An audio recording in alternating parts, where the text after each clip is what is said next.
Motorcycle करणारा आरोपी अटक। एकूण 25,000 रुपये किमतीचा मुद्देमाल जप्त।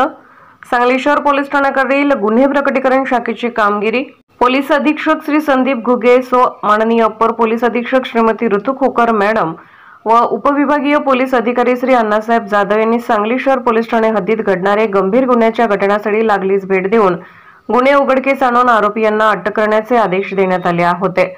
त्याप्रमाणे पोलीस निरीक्षक संजय मोरे यांच्या मार्गदर्शनाखाली पुढील प्रमाणे कारवाई केली आहे।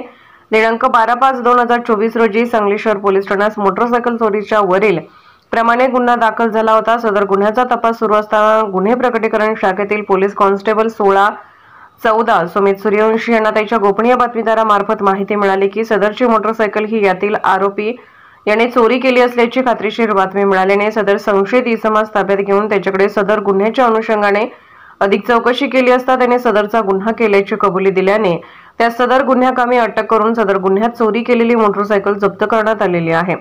सदर गुन्ह्याचा पुढील तपास police head constable 539 Machhindra Barde Sangli शहर पोलीस ठाणे करत आहेत।